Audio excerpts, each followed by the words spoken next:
Assalamualaikum warahmatullahi wabarakatuh. Perkenalkan, nama saya Ibnu Albidat dari Teknik Informatika 2019. Kali ini saya akan mempresentasikan hasil kerja saya di pertemuan ketiga. Yang pertama ada Alibaba Cloud. Adalah konglomerat multinasional Tiongkok yang memiliki spesialisasi dalam e-commerce, retail, internet, kecerdasan buatan, dan teknologi. Didirikan pada tahun 1999, perusahaan ini menyediakan layanan penjualan konsumen ke konsumen, bisnis ke konsumen, dan bisnis ke bisnis melalui portal web, serta layanan pembayaran elektronik, mesin pencari belanja, dan layanan cloud computing. Perusahaan ini memiliki dan mengoperasikan beragam bisnis di seluruh dunia dalam berbagai sektor dan dinobatkan sebagai salah satu perusahaan paling dikagumi di dunia. Bersaing dengan Amazon sebagai perusahaan yang awalnya mematangkan diri sebagai perusahaan e-commerce, Alibaba kini mulai melayangkan layanan cloud computing bagi bisnis go digital. Berakar dari kesuksesannya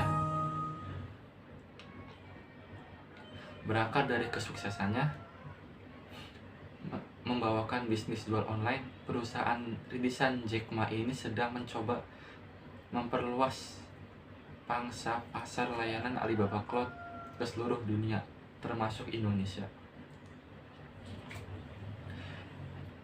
Layanan Alibaba Cloud sendiri saat ini sudah digunakan lebih dari 1,8 juta bisnis dan rata-rata adalah startup digital. Didukung lebih dari 2.000 pekerja dan 900 ahli di bidang cloud computing.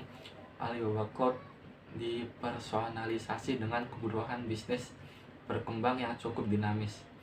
Alibaba Cloud juga berusaha memastikan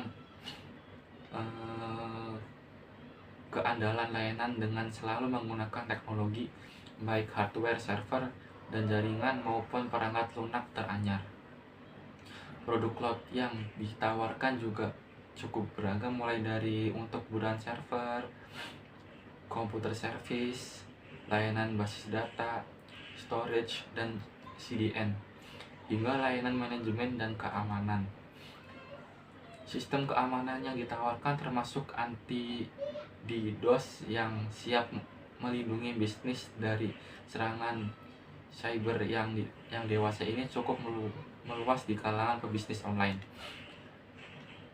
Sistem juga dilengkapi dengan layanan cloud monitor untuk memastikan tim IT bisnis atau dapat memantau performa sistem dengan baik. Alibaba Cloud juga memiliki kelebihan, yaitu diantaranya Alibaba Cloud memiliki data center di Indonesia, yaitu di Jakarta.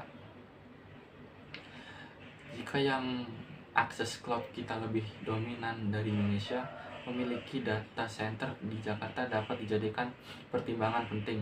Walaupun begitu, GCP juga sudah akan menambah beberapa data centernya, salah satunya di Indonesia. Yang kedua, pada instance yang mengalami kesalahan dapat kita rebuild atau reinstall. Yang ketiga, ada instance yang mengalami kesalahan dapat kita rebuild atau reinstance ketika kita build instance di GCP atau AWS, termasuk lifestyle yang sangat dianjurkan melakukan snapshot untuk membuat template instance. Lalu menu dan fiturnya agak membingungkan. Selain kelebihan di atas, Alibaba juga memiliki kekurangan. Di antaranya, menu dan fiturnya agak membingungkan. Marketplace image belum selengkap AWS atau GCP, dan juga harga dan kebijakan mengenai harga cepat berubah. Pembahasan yang kedua yaitu ada West Cloud atau Amazon Web Service, adalah kumpulan layanan-layanan berbasis cloud computing yang disediakan oleh Amazon sejak tahun 2002. Meskipun salah satu perusahaan raksasa internet ini sering kita kenal untuk melebihi buku dan lagu, Tetapi sekarang Amazon telah menambahkan layanannya dalam hal infrastruktur cloud computing. Amazon Web Service ini menyediakan layanannya yang saling terintegrasi dan mudah dikustomisasi pada tahun 2006. Amazon mengenalkan Amazon Elastic Compute Cloud sebagai komersial web service yang menyediakan akses cloud kepada perusahaan dan individu yang menyewa komputer storage yang bisa digunakan sebagai platform pengembangan aplikasi secara online. Layanan Amazon Web Service dapat dikelompokkan menjadi 5 bagian besar, yaitu layanan komputasi. Layanan ini dikhususkan untuk memberikan infrastruktur untuk pengguna yang ingin menggunakan Amazon untuk melakukan komputasi. Yang kedua adalah layanan penyimpanan. Layanan yang memberikan infrastruktur untuk pengguna yang lain menggunakan Amazon untuk melakukan penyimpanan. Yang ketiga ada layanan basic data. Layanan ini dikhususkan untuk basis data, di mana basis data kita tersebut disimpan di cloud dan dapat diakses dari mana saja secara aman, cepat dan terpercaya. Yang keempat ada layanan jaringan. Layanan ini dikhususkan untuk mengatur jaringan antara layanan-layanan yang lain. Layanan-layanan yang di dalam cloud maupun di luar cloud. Yang terakhir ada layanan aplikasi. Layanan aplikasi ini disediakan oleh Amazon untuk melengkapi layanan-layanan yang lainnya. WES juga memiliki kelebihan, diantaranya Amazon Web Service menyediakan kontrol akses untuk memastikan topik dan pesan dijamin terhadap akses yang tidak sah. Fleksibel, Amazon Web Service dapat diakses di mana saja dan kapan saja. Lalu harga produk yang ditawarkan perusahaan tidak dapat ditawar-tawar. Yang ketiga ada efisiensi waktu dalam bisnis. Perusahaan-perusahaan akan lebih dimudahkan dalam melakukan jual beli dengan menggunakan Amazon Web Service. Selain kelebihan di atas, Amazon Web Service juga memiliki kekurangan, yaitu barang yang ditawarkan tidak sebanding dengan yang asli. Amazon Web Service menyediakan layanan infrastruktur kunci bisnis dunia yang bermanfaat untuk membangun bisnis perusahaan dan sebagai akses penawaran produk di suatu perusahaan ke perusahaan lain. Lalu harga produk yang ditawarkan perusahaan tidak dapat ditawar-tawar. Yang terakhir ada Azure Cloud, adalah rangkaian layanan cloud computing yang terus berkembang untuk membantu organisasi menghadapi tantangan bisnis.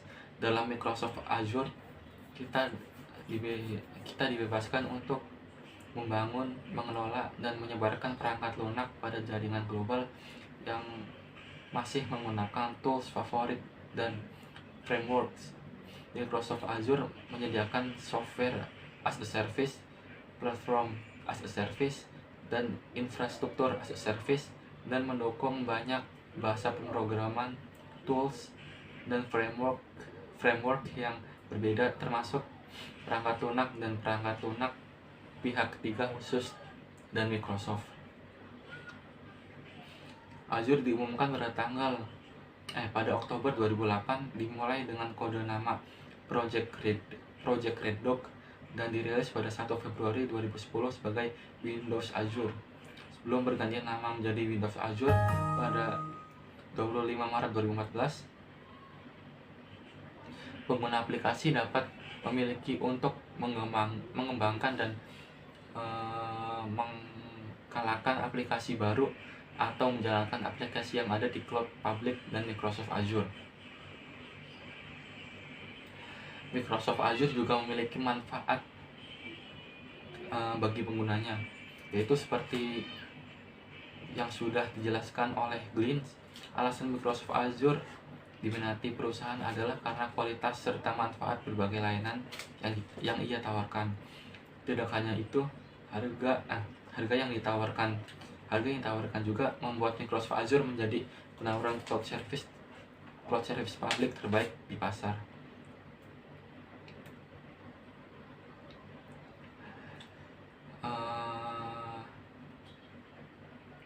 Berikut adalah manfaat yang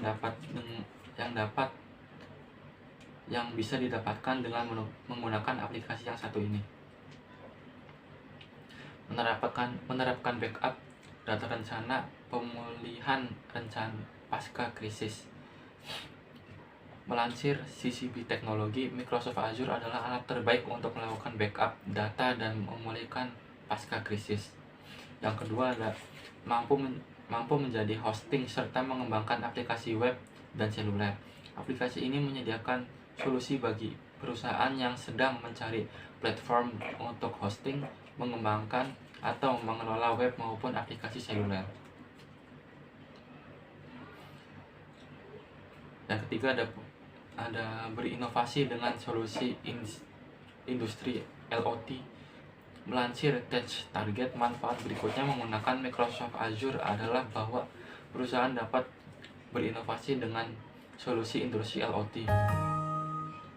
Para analisis dapat menyambungkan perangkat mereka ke cloud menggunakan solusi yang telah terintegrasi dengan infrastruktur yang ada. Sekian presentasi dari saya, kurang lebihnya mohon maaf. Wassalamualaikum warahmatullahi wabarakatuh.